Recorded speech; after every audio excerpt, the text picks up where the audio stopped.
Let's just get right into it. How does an ordinary, defeated soldier manage to completely dismantle a democratic nation and seize absolute power? It's wild to think about. In this explainer, we're going to systematically unpack a story that honestly feels like fiction, but it's a very sobering reality that literally shaped the modern world. We're going to look at exactly how a modern democracy can be broken from the inside out. Picture this. It's September 1918. The end of World War I is in sight. You've got this British soldier, Henry Tandy, and he has his rifle aimed straight at a wounded, unarmed German courier in the French town of Marcoing. But instead of firing, Tandy actually lowers his weapon. Well, that spared courier was Adolf Hitler. It is a chilling reminder of how history can pivot on a fraction of a second. I mean, if that trigger had been pulled, the entire trajectory of the 20th century would have been unimaginably different. Okay, let's jump into Section 1, The Soldier Spared. So you really have to understand the physical and psychological toll of World War I to get where this relentless desire for revenge came from. During the war, Hitler survived a mustard gas attack that left him temporarily blinded. And here's a crazy detail. It was actually during this time that he trimmed his mustache into that infamous square shape. Why? Simply so his gas mask would seal properly over his face. Later, while he was recovering in a hospital, he got the news of Germany's surrender. But instead of blaming the military, he pointed the finger straight at the politicians. He swore vengeance and channeled all that fury into this tiny, obscure political group, which, as we know, would eventually become the Nazi Party. Now look at this number, 96,000. That is how many tons of gold the Treaty of Versailles demanded Germany pay in reparations. To put that in perspective, the victorious powers didn't just defeat Germany, they absolutely crippled it financially. This astronomical debt created this incredibly suffocating environment. We're talking national humiliation and immediate, crushing economic despair. And, as you might guess, that is the absolute perfect breeding ground for radicalism. And then there's the tragic irony of the swastika. Hitler actually believed that Germans and ancient Indians shared a common Aryan ancestry. So he took this ancient Sanskrit symbol, a symbol that literally meant peace and prosperity, something businesses at the time even used for good luck branding, and he completely twisted it. He appropriated it to represent his venomous, entirely false ideology of racial supremacy. It went from a profound symbol of spiritual peace to a global emblem of terror. Moving right along to Section 2, Exploiting the Economic Collapse. 2 billion marks for a single loaf of bread? Can you even imagine? By 1923, hyperinflation had spiraled completely out of control. So what happened? Well, when Germany couldn't pay those massive reparations we just talked about, France and Belgium literally occupied their industrial heartland, the Ruhr region. The German government told their workers to go on strike, promising to pay them anyway. But how do you do that when you're broke? You print massive, unregulated amounts of currency. And because of that, the value of the mark just absolutely plummeted. Think about what happens when lifetime savings are wiped out overnight and money becomes literal firewood. People get desperate enough to listen to radical voices promising salvation. Imagine saving up for 30 years and suddenly your entire bank account can't even buy a cup of coffee. It was insane. People were hauling cash to bakeries in wheelbarrows. In the dead of winter, it was actually cheaper to just burn stacks of cash in the fireplace than it was to buy real firewood. That exact level of total societal collapse is precisely what Hitler needed to make his move. Which brings us to Section 3, The Failed Coup. Heavily inspired by Mussolini's success over in Italy, Hitler decides to take action. November 1923, he walks straight into a Munich beer hall, fires a pistol right into the ceiling, and declares a revolution. But the whole thing was an absolute disaster. The ensuing shootout left 14 Nazis and 4 police officers dead, and it landed him a 5-year prison sentence for treason. You'd think that would be the end of it, right? Actually, scratch that.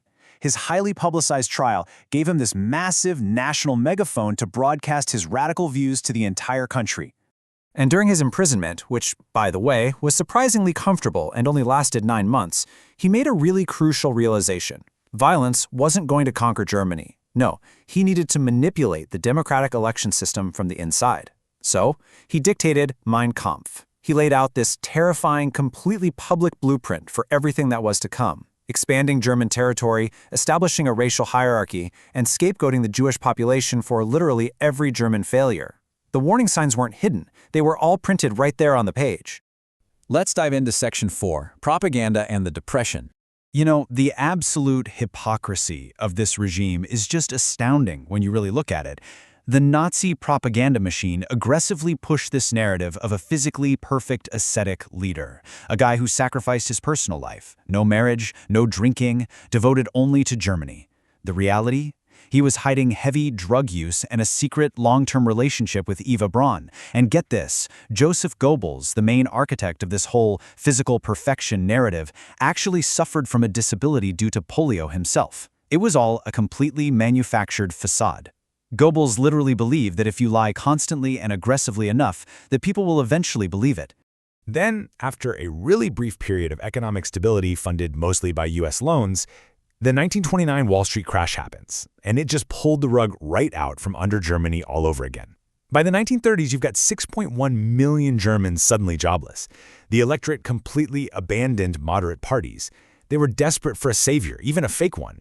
And wealthy businessmen who were absolutely terrified of a potential communist takeover started pouring massive amounts of money into Hitler's party.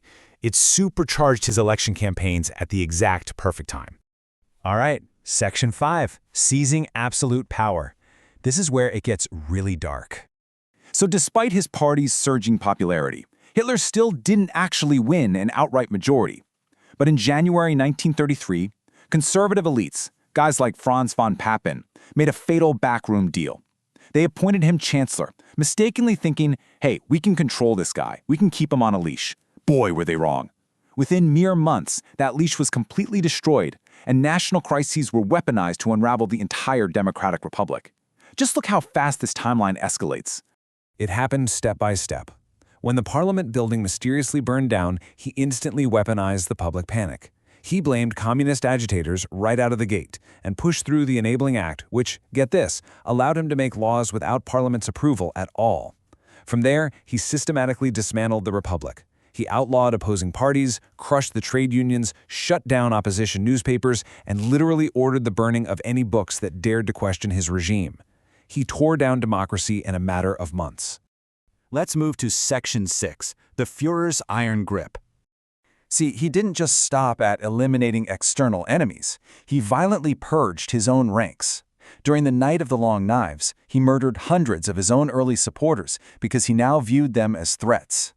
Then, when the sitting president died shortly after, Hitler just went ahead and merged the offices of Chancellor and President into one supreme, terrifying title, the Führer. He was now the unquestioned, absolute ruler. He even demanded a personal oath of loyalty directly from the military, rather than to the German constitution itself. Now, you might be wondering, how did the citizens just accept this? Well, to cement civilian loyalty, he orchestrated a massive economic revival, entirely intertwined with national pride. He halted all foreign reparation payments, which kept capital inside Germany. He initiated these massive public works, building schools and hospitals. He also brazenly violated the Treaty of Versailles by illegally expanding the army to 500,000 men. And at the 1936 Berlin Olympics, Germany won 47 gold medals. He broadcasted that as undeniable proof of global supremacy, keeping the populace completely charmed while he secretly geared up this massive industrial war machine behind the scenes. And this all led to his relentless pursuit of a purely fabricated Aryan perfection, culminating in the Holocaust, the systematic industrialized murder of 6 million Jews. The profound historical tragedy of all this is magnified by a really staggering irony. Modern DNA analysis of his relatives has actually pointed to genetic markers common in North African and Jewish populations, the very people he sought to annihilate. Even Eva Braun was found to have Jewish roots. It is a terrifying testament to how blind and fabricated his hatred truly was. So, we've seen how a fragile democracy was systematically dismantled from the inside by an opportunistic dictator wielding fear, economic despair, and propaganda. But the true horrifying cost of his absolute power was yet to be paid. Having shattered democracy, brainwashed a nation, and launched an attack on France, what unprecedented devastation awaits when a machine built entirely on hatred finally marches toward the freezing, bloody hellscape of the Russian winter? Think about that for a bit. We'll explore that next time in our Explainer.